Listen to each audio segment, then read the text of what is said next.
Hello, class. This is Professor Fisher.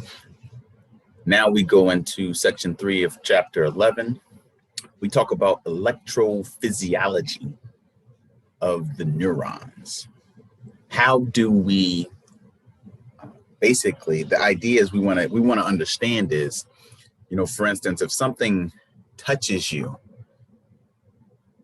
how does that physical touch, for instance, convert into a signal that is then sent to your spinal cord and eventually to your brain, processed in your brain, and your brain figures out, a finger touched me, for instance, but just in the initial stages, how does that happen? How do we go from a physical touch to an electrical signal, basically?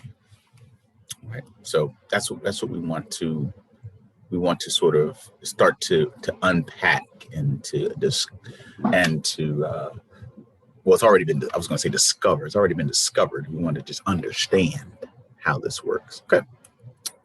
All right. So this section can get a little, well, it can get complicated. Let me just be honest. It can get complicated. All right. So it starts off, we know neurons are excitable, right? We have neurons, neuroglia. We know neurons are excitable in the presence of various stimuli. You can have chemical signals, local electrical signals, mechanical deformation, like I just talked about. That would be touching like the skin and you feeling that mechanical deformation.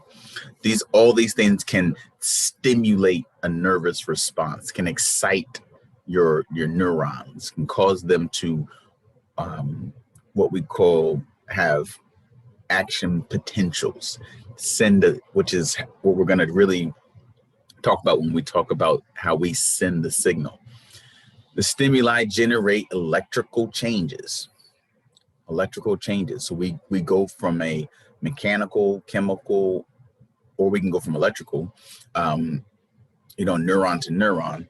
We go from these different changes to these different stimuli, to a rapidly conducting electrical change across the length of the membrane, right? And there's two forms of electrical changes that occur in the neurons. We have local potentials, which just travel locally a short distance, and we have action potentials, travel the entire length of the axon. That's really what we're going to be searching for, is the action potential, sending the signal.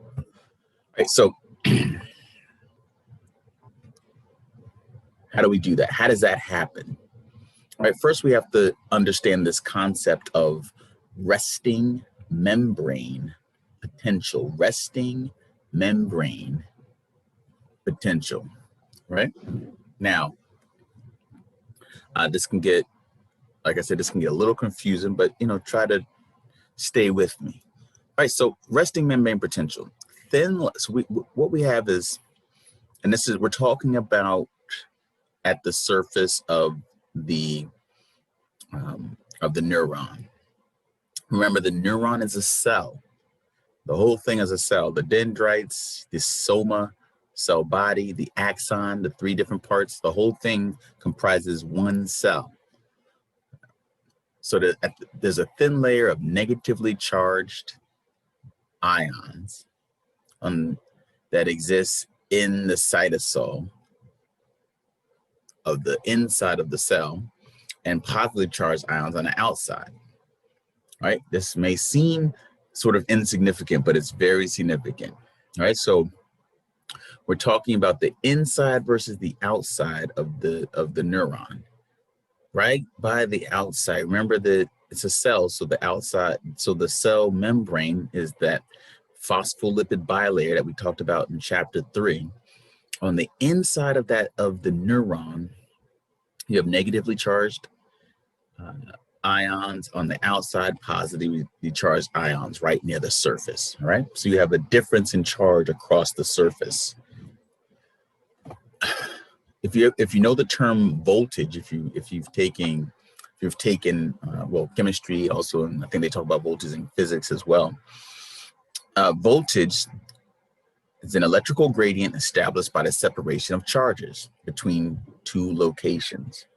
If you don't understand the concept of voltage, Google it, YouTube it, and have it like further explained. But when you have, basically, when you have, we talked about osmosis and having like a barrier and osmotic pressure across the surfaces based on the differences in concentrations on two sides of a semi-permeable membrane, for instance.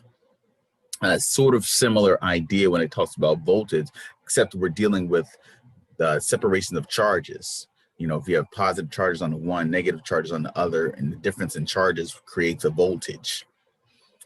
Right? Membrane potential then is electrical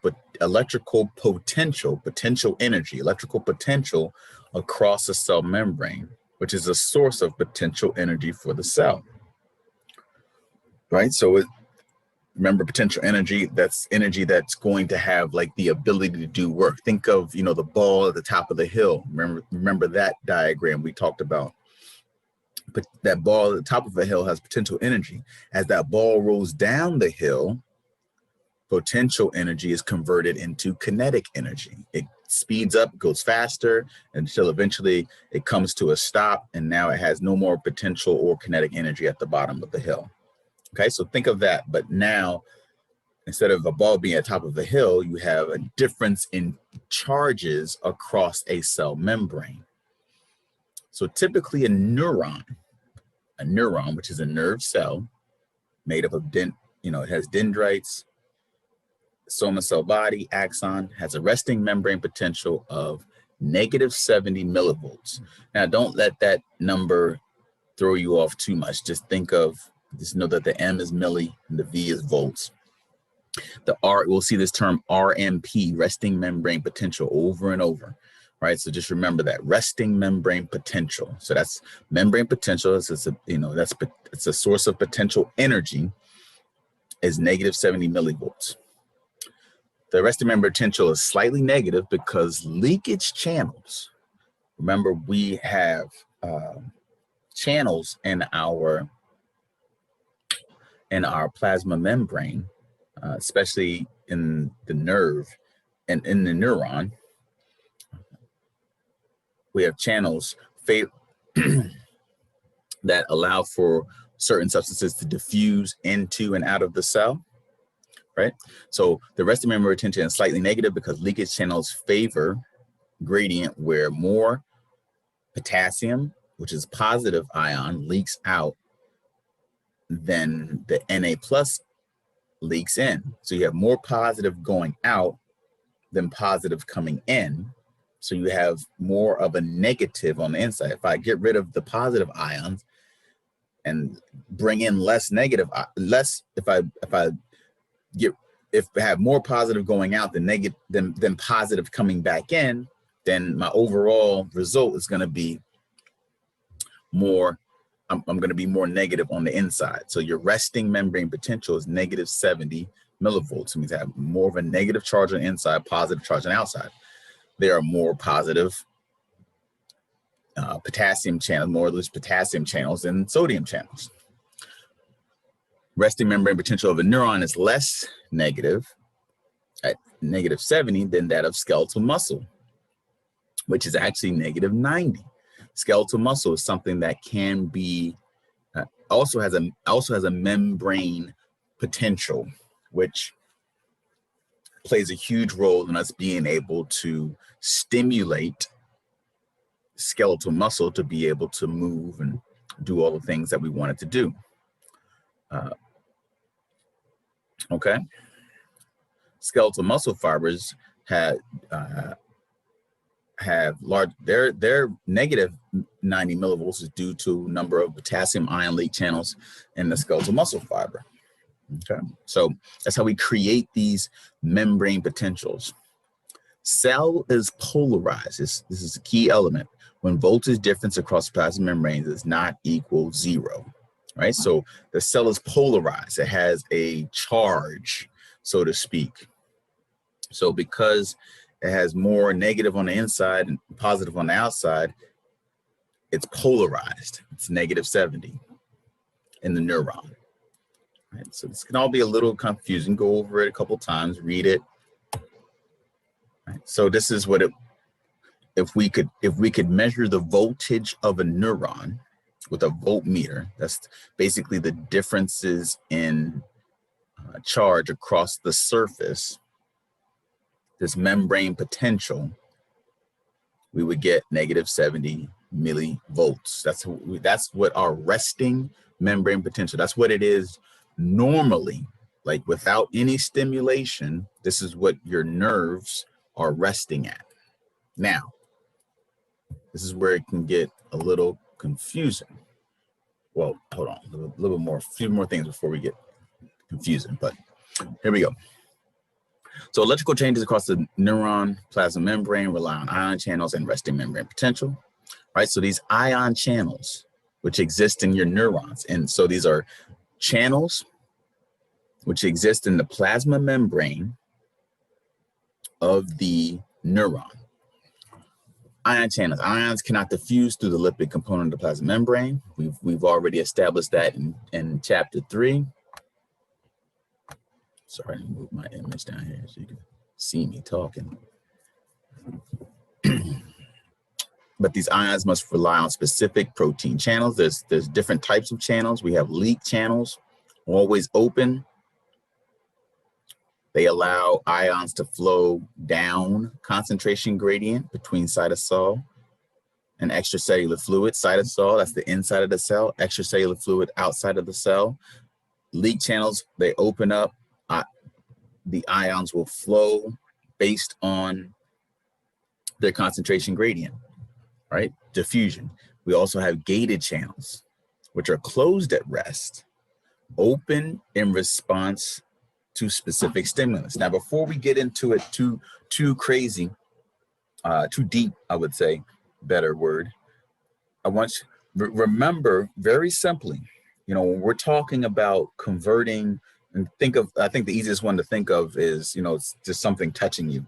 We're talking about converting a mechanical touch, that's what, physical touch, into an electrical signal. And you're seeing all of this talk about voltage, resting membrane potential, ion channels. Remember, the flow of ions, is electricity, right? When you think of a battery, it's a flow. We talked about the oxidizing and the reducing, and you have this flow of ions, and that's what gives you electricity, right? So just keep that in the back of your mind. We also have ligand gated channels, which open in response to specific chemical ligands. So a ligand binds to this channel and opens it. We have voltage gated channels. The voltage changes and the channels open. And we also have mechanically gated channels, right?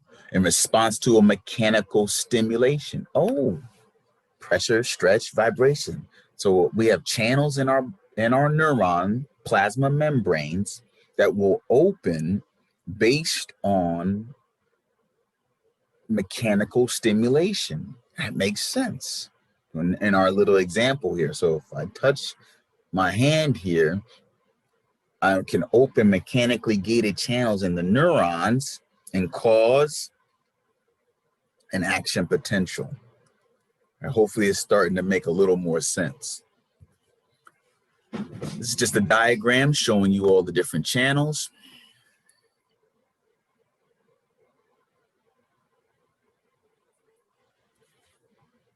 All right, ion channels and gradients. So ions moving against electrochemical gradients, against gradients. So remember, things naturally move. They naturally diffuse from low concentration to high concentration. So if I have a channel that's always open, or if I open a channel, things will naturally move from low concentration of whatever it is, the ion, the salt, the molecule, the compound, they'll naturally move from low concentration to high concentration. High concentration to low concentration. That's diffusion. That's just a normal process, normal chemical process. Okay, but ions moving against electrical chemical gradients move via ATP, adenosine triphosphate consuming pumps, right? That means it requires energy. It's active transport. One of the most important is the sodium Na, potassium K, sodium potassium ion pump, which is we call the NAK ATPase. So what does this do? It moves 3 sodium ions out and 2 potassium ions into the cell per ATP hydrolyzed. This is why, and when we say, well, let's see, how do I want to say this? Like, you can sit down and be working on let's say you have to write a 10-page paper, and you may think, well, I'm only typing on my computer. I'm only just doing this motion right here on my computer for 3, 4, 5 hours, or however long it takes you to write this paper. Why do I get so hungry after that? You don't realize how much energy you use just in using your brain. And this is also why, like, after something like driving for 6, 7 hours, you may think, well, I'm an active person. I normally am on my feet during the day, but I go drive for like 6, 7 hours and I feel tired. Like, I haven't done anything but sit in the car and turn a steering wheel and push a little pedal, but you were thinking, your mind was working that whole time. You got to pay attention to the road, to the cars next to you. If there's changes, if you're driving through stoplights, if you're driving, if you have to, you're watching your gas gauge. So your mind is constantly working. That takes energy. This is also, well, I'll get into that later. All right, so sodium potassium pump moves 3 ions out, 2 ions into the cell, maintains and to some extent creates this high concentration of sodium in the ECF, through extracellular fluid, and a lower concentration in the cytosol, and the opposite is true for the potassium. So it pushes them both against their concentration gradient.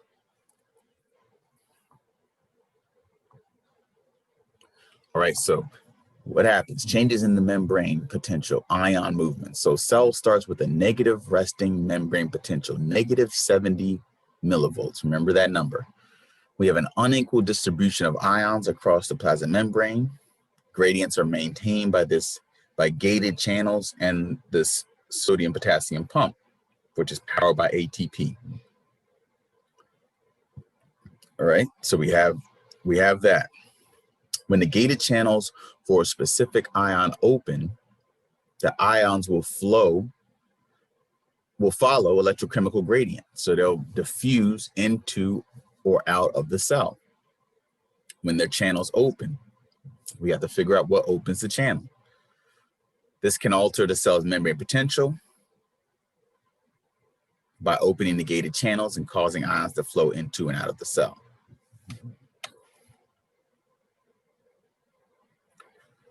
All right, we're going to talk about these next 2 figures. One shows membrane at rest. One shows ligand gated channel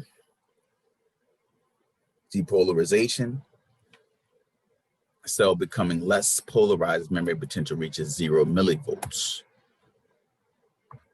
Now, when cell returns to resting membrane potential, repolarization has occurred.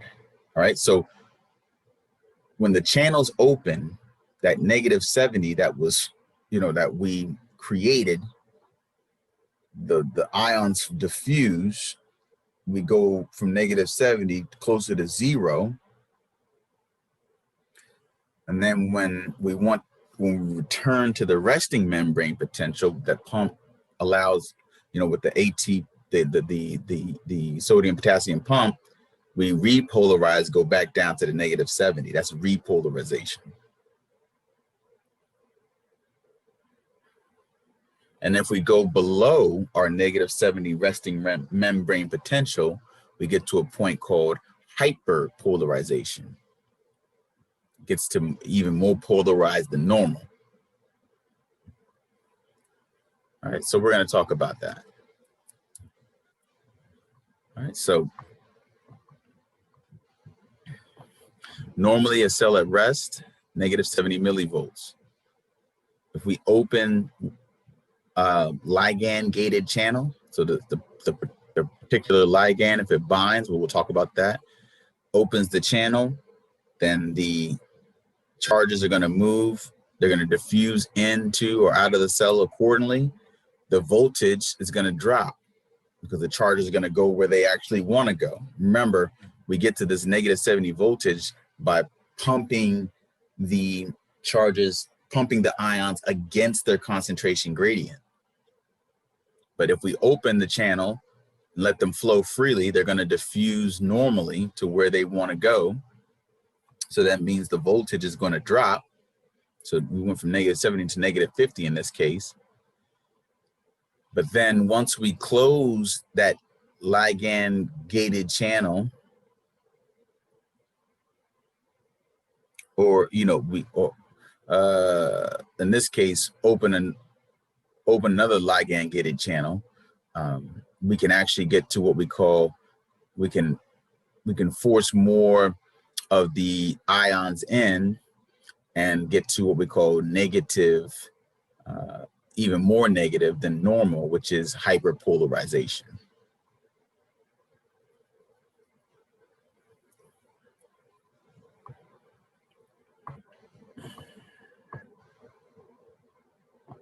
All right, local anesthetics.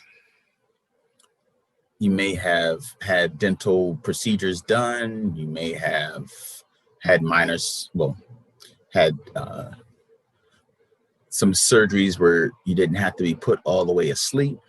They call them minor surgeries sometimes, I think. They're not always, I don't think any surgery is really minor, but okay. So you have this, local anesthetics. Example is lidocaine. I've had this applied when I had some dental work done. What does it do? How does something like lidocaine work? Well, kind of similar to what we just showed you. But lidocaine blocks the voltage-gated sodium channels of neurons in treated areas. The painful procedure is still happening, right? They're still sticking a needle in your gums or whatever, or, removing, working on a tooth or something like that, which obviously could be very sensitive if you have a cavity, and then it will cause severe pain. They're still doing the work that will cause the pain. It's just your body is not sending the signal, because the neurons, what you've done to the neurons is you've blocked their ability to have an action potential. So they can't send the signal because you block these gated channels, so that the neuron doesn't depolarize. You don't have this flow of ions, this electrical signal, to be sent to your brain to tell you this hurts. Even though the hurting is still happening, it doesn't register in your brain, therefore you don't feel it. All right, that's how the body works, which is amazing. And it's an amazing science if you think about it. Like, you can have pain and not feel the pain. Now, I don't recommend doing this outside of medical procedure or something along those lines, but wouldn't it be cool if, like, you could get shot and then you'd be like, I don't feel it? Probably not, but because you would still have the injury and you still might die. but you wouldn't feel the pain. Anyways, so the problem with something like lidocaine and all these things is it blocks it it can also affect other sodium channels. So not only does it block the nerves from being able to have an action potential and send the signal, but it also blocks the muscles. So that's why your face like looks funny, you feel numb and all that kind of stuff like that. All right, so it does have some downsides. All right, we're going to talk about the two different potentials. We have local potentials. Remember, we also have action potentials. All right, so the local is the small local changes in the potential of a neuron's plasma membrane. It can trigger for the long distance action potential. Right, so it may cause one of two effects. So here we have depolarization, which is positive charges into the cytosol, make membrane potential less negative, going from -70 to -60, as an example. And then we have hyperpolarization, either positive charges exit or negative charges enter cytosol, making membrane potential more negative. Right, we can go either direction with the local potential. Sometimes they're called graded potentials. They can vary greatly in the size, degree of the change, number of ion channels that are open. They're very reversible local potentials, because it's just localized. So when the stimulus stops, the neuron quickly returns to resting potential. And they're decremental. Changes in the membrane potential produced are small. Current is lost across the membrane over a few millimeters. The signal won't be sent long distances.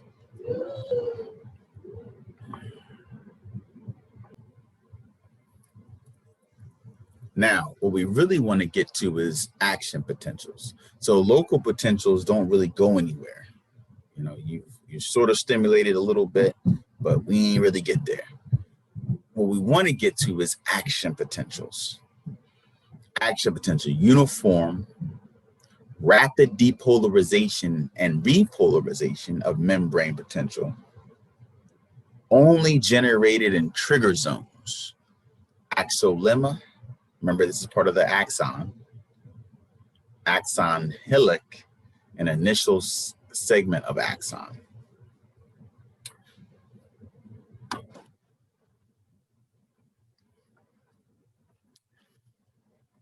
All right, here are the states of the voltage-gated channels. We have two types of voltage-gated channels involved in action potentials. One for sodium ions, one for potassium ions. Remember, sodium, potassium, as you're going to keep hearing about those two ions. But they're most abundant in the axolemma of the neuron. This is why axons have action potentials. All right, so voltage-gated potassium channels have two possible states: resting, which is closed, and activated, which is open. So your resting state of your potassium channels, I mean, these are the channels in the membrane. Channels are closed, no potassium ions are able to cross. In the activated state, channels are open, potassium ions are able to flow down the concentration gradient. This is a diagram showing that. All right, see a closed gate, open gate. All right, pretty simple. When it's resting, the gate's closed. When it's activated, the gate's open, potassium can flow in.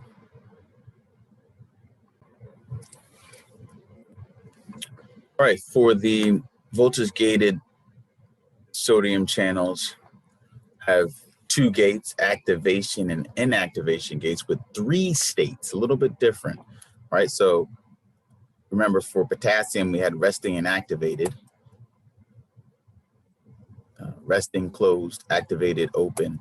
For sodium, we have resting, and activation gate is open. Activation is closed. No sodium ions are able to move. Activated state, both activation and inactivation are open with an active action potential is initiated. Inactivated state, inactivation gate is closed, activation gate is open, channel no longer allows sodium ions to move through. Once active potential is over, channel returns to resting state. So this can be a little confusing, but when you see the diagram, it kind of helps it out. All right, so with this is sodium, we have resting state, the activation gate is closed, nothing's moving. Inactivation gate open, this is open.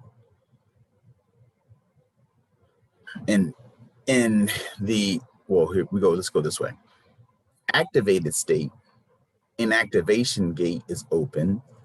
The activation gate is also open, therefore sodium can move in. In the inactivated state, you may say, what's the difference between inactivated and resting? We're going to talk about that.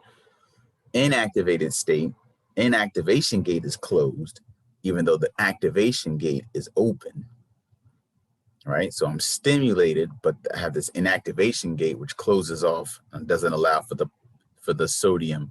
So it has two ways in which sodium can be stopped from coming in, basically. Now, action potentials. So neuronal action potential has three general phases, which last only a few milliseconds. Remember, when we're talking about a nerve sending a signal, we're talking about milliseconds. So these gates are opening and closing super fast. Remember, the ions are just right outside, right on the outside of the wall and inside wall of the plasma membrane of the neuron, okay? And so things are flowing in, flowing out, flowing in very, very quickly. Closing, opening, these are happening. All this is happening. It seems like it would take some time, but it doesn't. All right, we have this dipolar, and then remember, we also have the ability, we haven't even talked about how the role that myelin plays, myelination. All right, so we'll talk about that as well. All right, so depolarization phase, membrane potential rises towards zero, then becomes briefly positive briefly, okay? So depolarization phase, depolarizing. You know, I forced this polarization, this negative 70 millivolts. We have this opening of the gates, and then we have this depolarization phase, flowing of electrons, electricity. Membrane potential rises towards zero, becomes positive very briefly. Then we have this repolarization, membrane potential returns to negative value, goes back down negative. Remember, it starts off at negative 70. We want to repolarize, get back to negative 70, but we actually go past negative 70 into this hyperpolarization phase where we become temporarily negative, and then we return to our RMP, our resting membrane potential at negative 70. Local potentials, remember local potentials, we just talked about those very briefly, must be able to depolarize action strongly enough to reach the level called the threshold. Right, so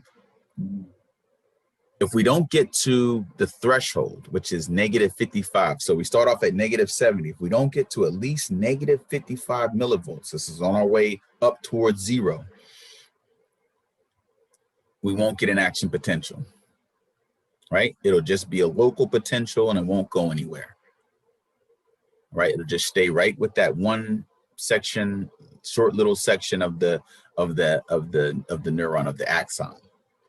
But once threshold is reached, number two, once threshold is reached, voltage gated sodium channels activate and sodium ions flow into axon, causing depolarization. It's a positive feedback loop. Initial input, activation of sodium ion channels and depolarization amplifies the output. Once we start activating some sodium ion channels, that activates more sodium ion channels. Axolemma further depolarizes further. So look at this. All right, so we're sending this signal. This is the flow of ions, electricity, right? a local action potential depolarized axial lemma. We get to the -55. If we can get to that based on the stimulus, it will open the sodium gated channels. Voltage gated sodium channels activate. Sodium enters the axon, right? Starts the depolarization. Next step, sodium ion channels inactivate. Remember, this only lasts for a shorter period of time. So if we get to that -55, we'll activate sodium ion channels, more sodium will flow in, more sodium ion channels will be activated. Sodium ions stop flowing, but after that happens, sodium ion channels inactivate. Voltage gated potassium ion channels activate.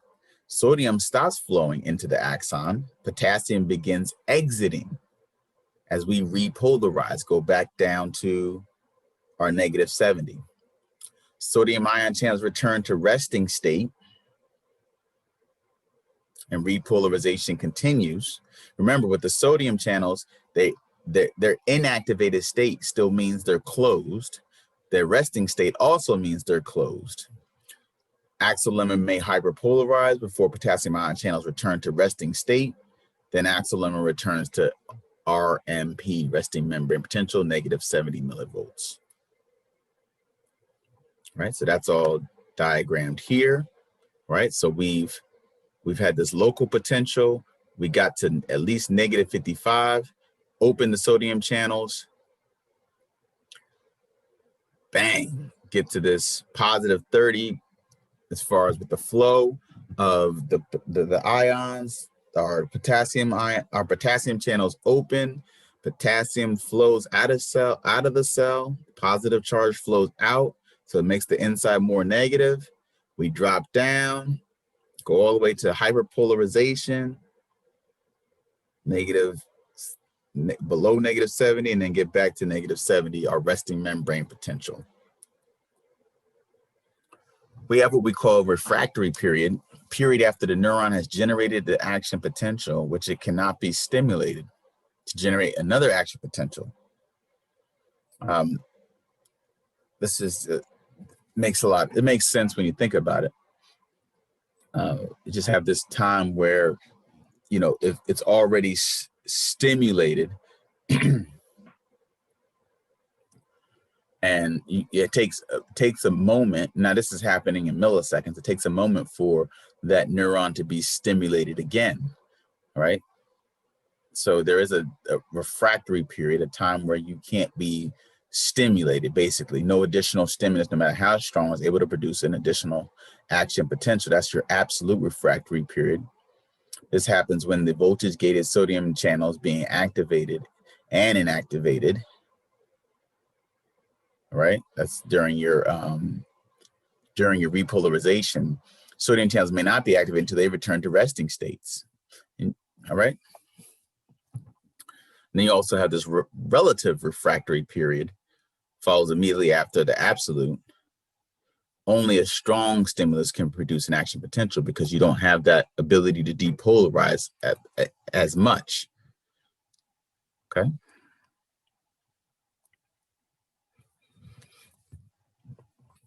So these are your refractory periods. This is the absolute refractory.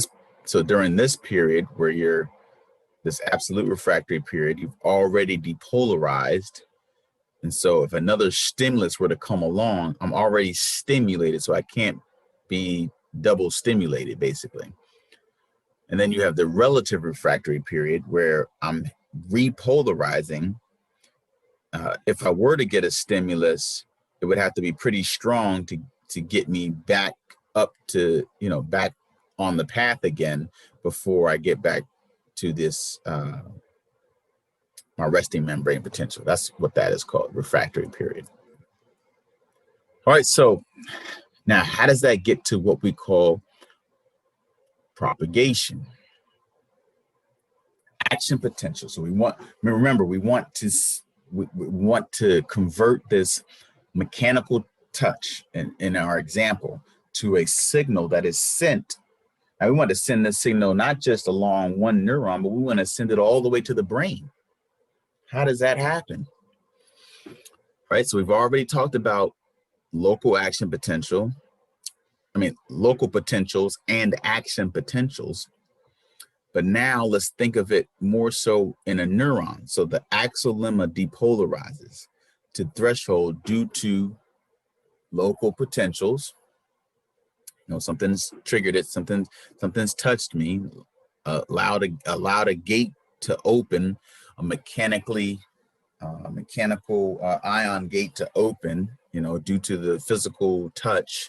Mechanical ion gate opens, some ions flow in, there's a local potential. That local potential somehow gets, it's enough stimulus to get to the negative 55 millivolt threshold and goes into an action potential.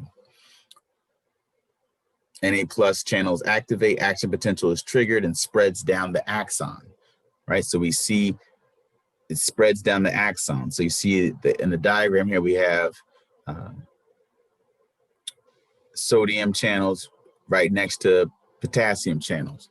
So sodium ions come in, that little area opens up these sodium channels.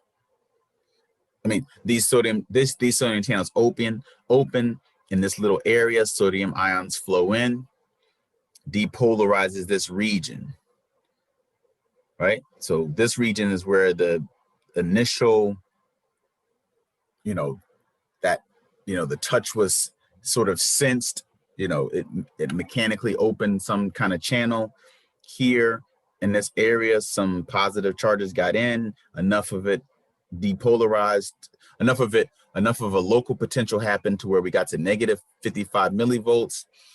It allowed for these sodium channels to open, and therefore that section starts depolarizing. Now we're moving down the axon, and the same thing keeps happening. Sections of the axon keep depolarizing. Next section of axonal lemma depolarizes to the threshold, fires an action potential as just like the previous section. So this part has depolarized since the signal down. Next part depolarizes as this part repolarizes when its potassium channels open. So I depolarize, the signal keeps the ions keep flowing. This is an electrical signal. Then this part repolarizes. More ions come in, they flow down. That next section depolarizes. And then more ions flow down, that section repolarizes, and it just moves down the axon. And that flow of ions down the axon is an electrical flow, propagation of the axon potential. You just keep depolarizing section after section as, remember, the sodium ions cause more sodium ion channels to open. Now, here we go, myelination. So the conduction speed, the rate of propagation, how fast this repolarization, how fast this charge moves down the axon is influenced both by axon diameter and myelination.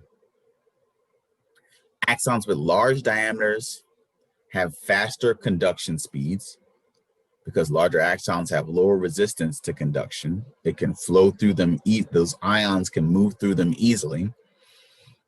But more importantly, the presence, there should be presence or absence of myelination gives rise to two types of conduction, saltatory and continuous. All right, saltatory. This is big. Conduction in myelinated axons, where insulating properties of myelin sheath increase efficiency and speed because we can jump. Action potential not only depolarizes the nodes, and we can jump from node to node, right? So instead of, look at the diagram, instead of ion depolarizing, having to open channels every step of the way due to the myelination. Remember, this goes all the way around, wraps all the way around the axon. Those ions can flow down, and they immediately, they'll immediately open, instead of opening channels all along the way here, these ions will flow down and open the channels here and depolarize this section. And these ions will flow into the cell, open the channel here. It doesn't have to open the channel every step of the way. Okay? That's in contrast to continuous conduction. This is in unmyelinated axons. Every section has to that you have to have an action potential. So you have an action potential here, then you have to have one here, and then here, and here, and there's a channel everywhere. So it's a slower process, slows the conduction speed. So having the myelination speeds up the conduction. Saltatory conduction speeds up the conduction of the signal down the axon, because you don't have to depolarize every section and open every single channel along the axon. And that's what we're showing here. Major difference. Multiple sclerosis. Very, very unfortunate illness, like so many others that we will discuss in this class. But I actually had a friend whose father passed away from multiple sclerosis, and it's just so sad because he just saw him deteriorate over the years. And I used to actually do the MS run, which was like, I think, a 5K. I used to do that run in honor of his father. Certain cells of the immune system attack myelin sheaths within the CNS. And it's an autoimmune disorder. So it's like your body attacking itself, but your body attacks its own myelin sheath. So what happens? Causes progressive loss of this myelin sheath, and causes loss of the current from the neurons. And so basically in the brain, in the CNS, in your central nervous system, which is your brain and spinal cord, you have this loss of myelin. So loss of insulation on your neurons in your central nervous system. And so the signals just get slower and slower. So you'll see people have problems with walking. They'll have numbness. The signals won't be sent, so they won't feel pain the same. They'll be numb. They'll things that people generally have no problem with, like speaking or moving, will become slow and delayed because their bodies just don't send the signals as fast, and eventually can lead to paralysis and death.